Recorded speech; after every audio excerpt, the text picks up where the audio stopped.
ध्यान दीजिएगा, linear lines and angle में कुछ और भी डाउट्स रह गए थे होमवर्क वाली एक्सरसाइज में। देखिएगा प्रॉब्लम नंबर 43, ठीक है। प्रॉब्लम नंबर 43 में क्या है, देखिएगा ध्यान से, क्वेश्चन को बहुत ध्यान से पढ़ना है आपको। Prove that two lines that are respectively perpendicular to two intersecting lines intersect each other. समझिएगा, ये हमारे पास दो इंटरसेक्टिंग लाइन है, ठीक है। समझिएगा, इसका नाम मैंने रख दिया L, इसका नाम रख दिया क्या M। ये दो इंटरसेक्टिंग लाइन है। अब दो और लाइन्स हैं जो इन दोनों पे परपेंडिकुलर है। चलिए, ये इसके परपेंडिकुलर है और ये इसके परपेंडिकुलर है। इसका नाम रखवा देते हैं N और इसका नाम क्या P। समझिएगा, आपसे क्वेश्चन में कहता है prove that the perpendiculars are intersecting. जबकि बात समझिएगा, इधर पे 90 है, इधर पे भी क्या है 90 डिग्री है, करस्पॉन्डिंग एंगल इक्वल है। करस्पॉन्डिंग एंगल इक्वल है मतलब N और P को क्या होना चाहिए, पैरेलल होना चाहिए। समझिएगा, as L and M are two intersecting lines, ठीक है ना, intersecting lines, and N and P are two other lines. These are perpendicular to the lines M and L respectively। बात समझिएगा। अब जब ये परपेंडिकुलर हैं, इसको अपन नाम देते हैं Q, इसको नाम रख देते हैं R, ठीक है ना। As angle Q is equals to angle R is equals to क्या 90 degree. If N and P are parallel, समझ रहे हैं बात को, अगर N और P क्या है पैरेलल है, ठीक है ना। If N and P are क्या parallel, then L and M should be parallel। समझ रहे हैं ना। अगर हम बोले कि N और P पैरेलल है, इंटरसेक्टिंग नहीं है, क्योंकि इन दोनों की एंगल क्या है इक्वल है। अगर हम इनको पैरेलल बोले तो ये जो इनके बेस है, जिन पे परपेंडिकुलर है, इनको भी क्या होना पड़ेगा, पैरेलल होना पड़ेगा। Although L and M are intersecting, ये गिवन है क्वेश्चन में कि L और M क्या है इंटरसेक्टिंग है। हेंस बाय दिस कंट्राडिक्शन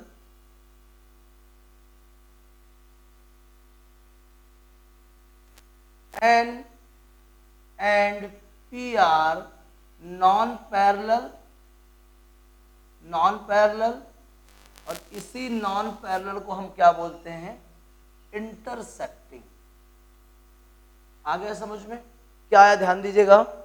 हमें क्वेश्चन में गिवन है कि L and M are two intersecting line and there are two another lines, these are perpendicular to L and M, ठीक है ना। प्रूव करना है कि वो जो परपेंडिकुलर्स हैं वो इंटरसेक्टिंग है, ठीक है ना। समझिएगा, मैंने क्या करा, L एंड M इंटरसेक्टिंग है, क्वेश्चन में गिवन था, and N and P are two other lines, these are perpendicular to the lines M and L respectively. Clear. अब अगर ये परपेंडिकुलर है तो एंगल Q और एंगल R क्या आ गया 90 डिग्री। तो अगर N और P को हम पैरेलल बोलते हैं, अगर हम इन दो लाइंस को पैरेलल बोलते हैं तो इनके बेस क्या होने चाहिए, पैरेलल होना चाहिए।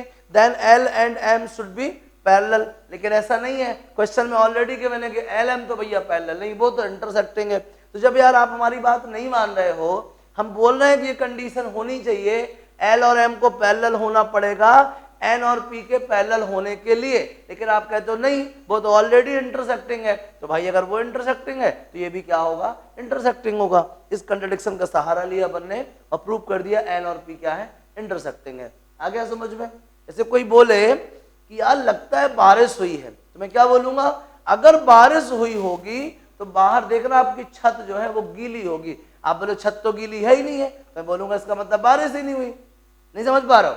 आपने मेरे से बोला कि लगता है बारिश हुई है, तो मैं बोलूंगा अगर बारिश हुई है तो आपकी छत गीली होनी चाहिए। आप बोलो छत तो गीली है ही नहीं है, हाँ भैया तो बारिश भी नहीं हुई, ऐसा है। समझ में आ गया? मैंने बोला अगर ये दोनों पैरेलल हैं तो एल और एम को ही पैरेलल होना पड़ेगा, ये तो नेसेसरी कंडीशन है। बट आप बोलो नहीं एल और एम तो पैरेलल नहीं है, इसका मतलब ये भी पैरेलल नहीं है। आ गया समझ में?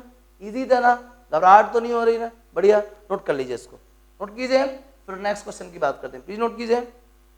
अब देखिए क्वेश्चन नंबर 44, ये भी आसान क्वेश्चन है, 44 भी आपको बहुत अच्छे से बन जाएगा। देखिए प्रॉब्लम नंबर 44, क्वेश्चन कोई टफ नहीं था, थोड़ा सा ध्यान देना था। Prove that a given point we can draw only one perpendicular to a given line. ठीक है यार, एक पर्टिकुलर लाइन पे एक पॉइंट से सिर्फ और सिर्फ एक परपेंडिकुलर ड्रॉ कर सकते हैं। देख लेते हैं भाई, ये है वो गिवन लाइन और ये है वो कोई पॉइंट। इस लाइन का नाम रख दीजिए L और उस पॉइंट का नाम रख लिया क्या? P। हमने P से दो लाइन ड्रॉ करी, समझना बात को।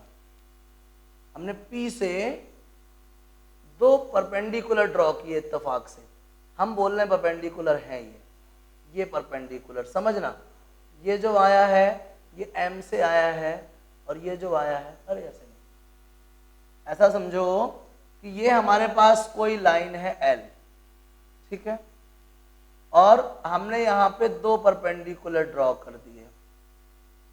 ये परपेंडिकुलर, ये M से आया है P के थ्रू, ये N से आया है P के थ्रू, ये B है और ये C है, और दोनों क्या है? परपेंडिकुलर। ऐसा हमने मान लिया, लेट कर लो, ये दोनों परपेंडिकुलर हैं।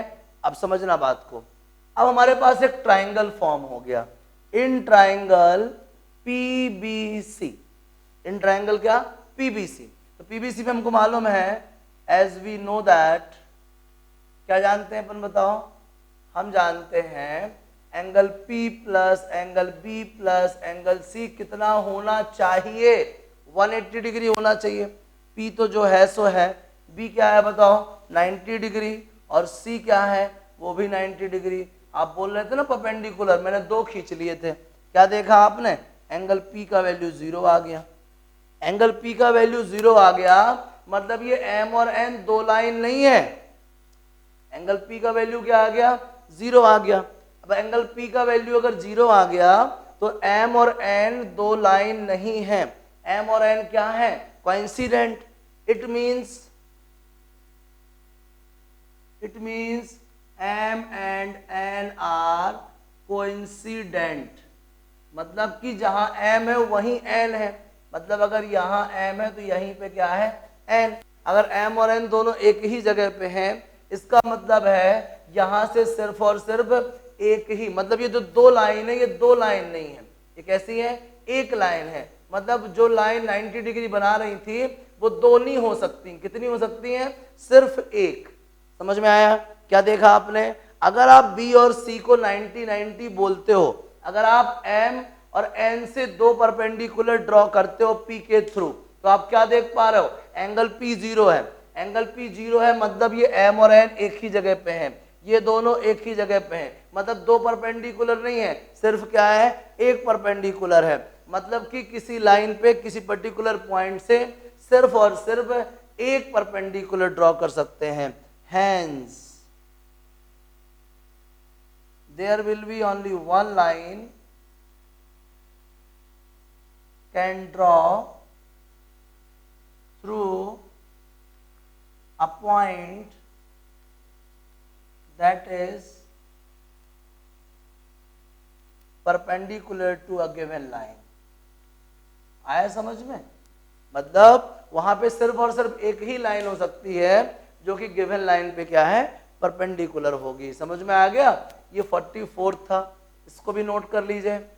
आ गया ना समझ में क्या कहना चाह रहे हैं? ठीक है, तो ये B और C दो अलग अलग पॉइंट नहीं होंगे, एक ही पॉइंट होगा जो कि इस लाइन पे क्या होगा? परपेंडिकुलर होगा। क्या होगा? परपेंडिकुलर। आ गया समझ में? तो जल्दी से इसको भी नोट कर लीजिए, फिर आगे बात करते हैं। नोट कीजिए प्लीज। अब देखिए, अब इसके बाद किसी को 47 में प्रॉब्लम है। देखो 47 क्या है भाई? 43 हो गया, 44 हो गया, 47 देख लो।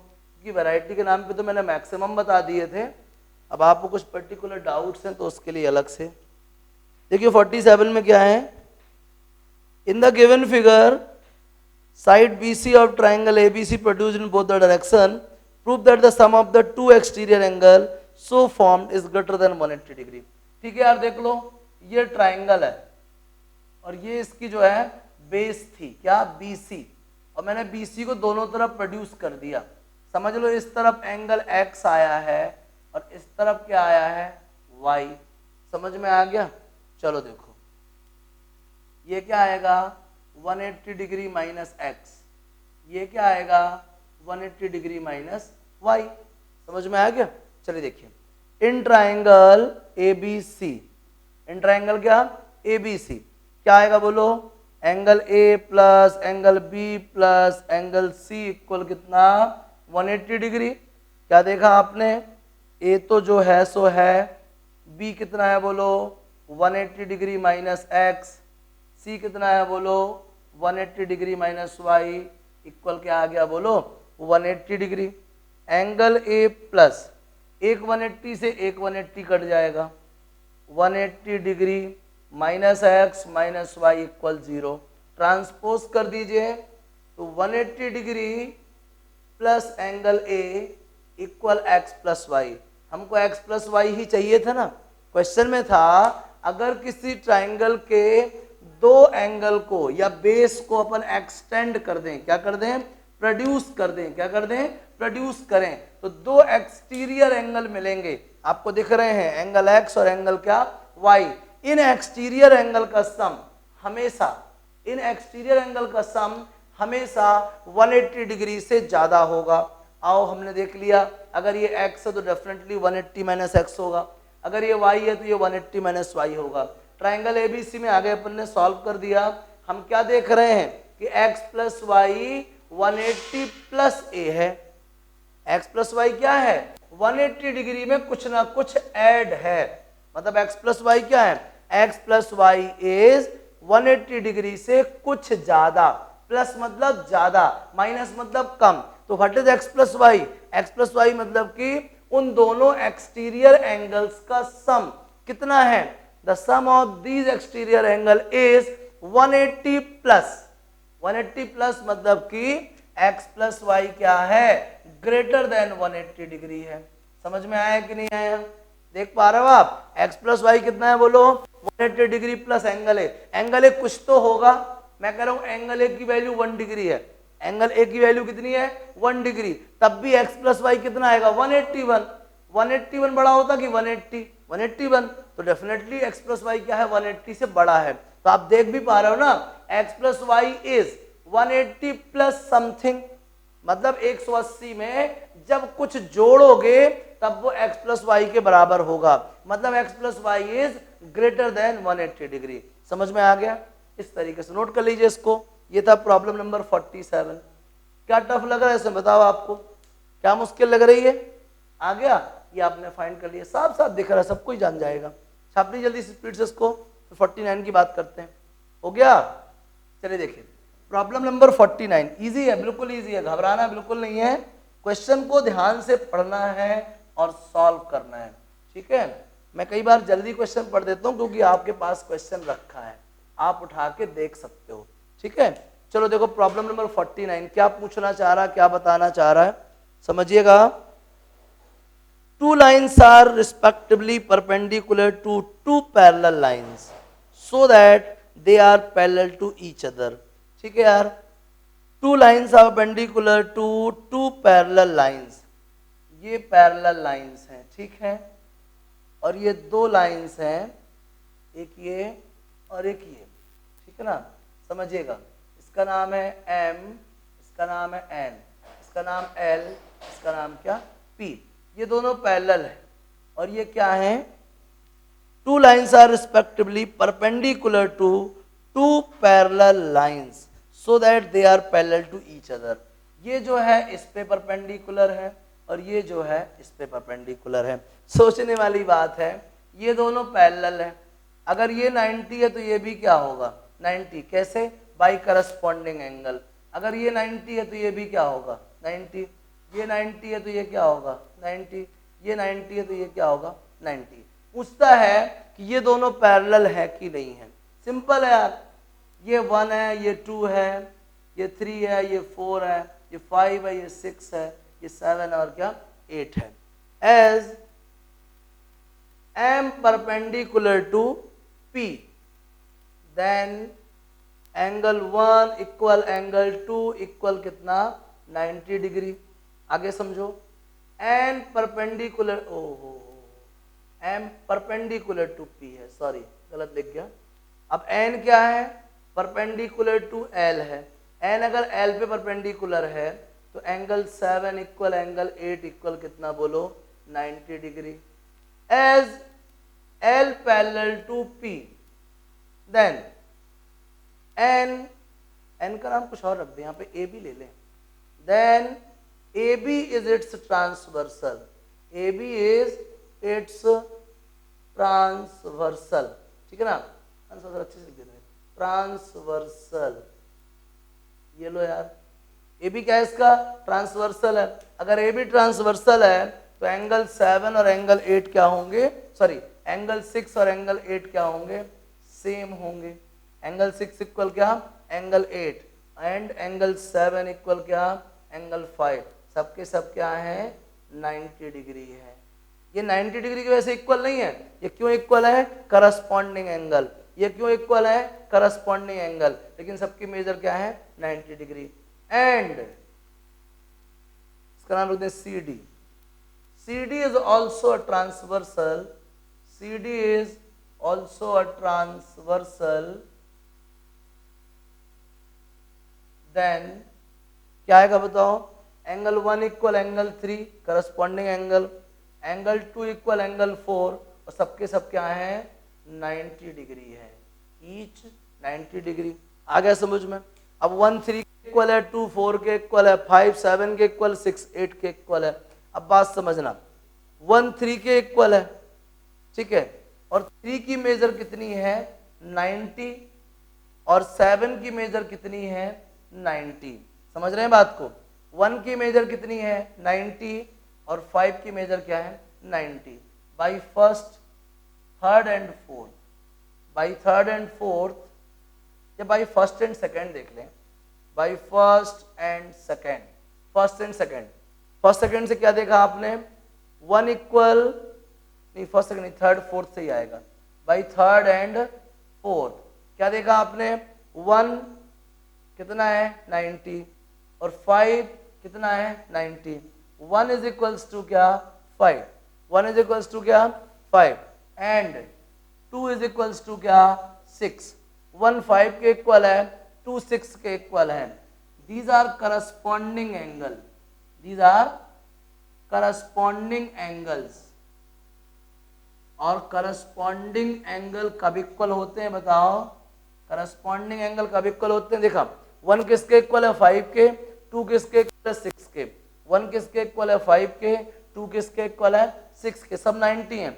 जब 1 5 और 2 6 इक्वल है, जो ये करस्पॉन्डिंग पेयर है, hence m is parallel to n। आया समझ में, क्या समझ में आया, पहले 2 पैरेलल लाइंस थी, उस पे 2 परपेंडिकुलर लाइंस थी, परपेंडिकुलर लाइन से हमने एंगल इक्वल कर लिए। जब 1 5 के इक्वल है, 2 6 के इक्वल है, मतलब करस्पॉन्डिंग एंगल्स का पेयर इक्वल है। ऐसा कब होता है, जब लाइन पैरेलल हो। करस्पॉन्डिंग एंगल इक्वल कब होते हैं, जब लाइंस क्या हो पैरेलल। इसका मतलब m और n क्या है पैरेलल है। आगे समझ में, जल्दी से उसको भी नोट कर लीजिए, इजी है ये भी, नोट कर लीजिए प्लीज। फिर मैं बात करने जा रहा हूँ 52 की, मिटा दें इसको। अब देखो 50 सेकेंड क्या है क्वेश्चन भाई, 50 सेकेंड डायग्राम दिया है इन द गिवन फिगर, समझो बात को, इजी ही होगा, घबराने की जरूरत नहीं है। वैरायटी के नाम पे बहुत पहले डिस्कस कर चुका हूँ, ये आज डाउट बता रहा हूँ, बहुत लोगों को डाउट है, इसलिए समझिएगा। Problem number 52 in the given figure. चलो भाई डायग्राम देखते हैं, ये है डायग्राम, देखिएगा ध्यान से। ये P है, ये Q है, ये R है, ये यहाँ एक परपेंडिकुलर है, क्या नाम इसका PM। फिर ये ऐसी कोई आर्बिट्री पॉइंट है ए। समझिएगा बात को। डायग्राम में क्या गिवन है, in the given figure angle Q is greater than angle R. ठीक है भाई, angle Q is greater than क्या, एंगल आर। क्यू ग्रेटर है, आर स्मॉलर है। समझिएगा। P A is the bisector. अच्छा, पी ए क्या है, बाइसेक्टर है। किसका, एंगल पी का, क्यू पी आर, इसका बाइसेक्टर है ये। तो समझ जाइएगा क्या कहानी मिल गई आपको। पी ए अगर बाइसेक्टर है तो ये एंगल किसके बराबर है, इस एंगल के बराबर है। समझ गए। चलिए फिर क्या कहता है, P M perpendicular to Q R, वो भी हमको दिख रहा है। आपको चाहिए एंगल ए पी एम। क्या चाहिए बोलो, A P M. A P M ये चाहिए भाई, इसका नाम मैंने एक्स रख दिया। ए पी एम कितना चाहिए, और half of angle Q minus angle R. चलो ठीक है, कोई बात नहीं, कर लेते हैं। समझिएगा ध्यान से, बहुत ही आसान है। ये 90 है, ठीक है, चलो कोई बात नहीं। ये भी क्या होगा, 90 होगा। ठीक है, ये Q है, इसका नाम मैं रख देता हूँ Y, और इसका नाम रख देता हूँ क्या, Z। बात को समझिएगा। इन ट्राइंगल PQR, सबसे पहले बड़े बड़े ट्राइंगल पे फोकस करते हैं। PQR में क्या देखेंगे आप, angle P plus angle Q plus angle R is equals to 180 degree. P मतलब क्या, x plus y plus z plus angle Q plus angle R is equals to 180 degree. आगे समझिएगा, यहाँ पे जो Z है ना, वो x प्लस वाई के बराबर है। जो Z है वो क्या है, बोलिए, x प्लस वाई के बराबर है। तो इसको मैं क्या लिख सकता हूँ, 2Z plus angle Q plus angle R is equals to कितना, 180 डिग्री। और इसको बना दीजिए आप फर्स्ट इक्वेशन। चलिए अब आ जाइए किधर पे, एपीएम में, इन ट्राइंगल QPM। ठीक है ना, QPM। QPM में आप क्या देख रहे हो, angle Q is equals to 90 degree minus y. ठीक है, एंगल Q क्या आएगा बोलो, 90 डिग्री माइनस वाई। और एंगल R क्या आएगा बोलो, 90 degree minus x plus z. बात को बहुत ध्यान से समझिएगा। एंगल Q क्या मिलेगा बोलो, 90 डिग्री माइनस, देखिए ना, इन ट्राइंगल QPM में क्या मिलेगा, angle Q is equal to 90 degree minus y. और इन ट्राइंगल PQR में, PQR नहीं, PMR, सॉरी, PMR में क्या मिलेगा बोलो, 90 degree minus x plus z. अब आगे समझिएगा। अब बात हो रही है Q माइनस आर की। किसकी बात हो रही है, Q माइनस आर की, बाई सेकेंड एंड थर्ड। देख लीजिएगा, Q minus R, angle Q minus angle R, 90 degree minus y minus 90 degree plus x plus z. बात समझिएगा, 90 से 90 कैंसिल हो गया। Angle Q minus angle R equal minus y plus x plus z. बात को समझिएगा, x प्लस जेड। इधर पे आप क्या देख रहे हो, x plus y plus z plus angle Q plus angle R equal to कितना, 180 डिग्री।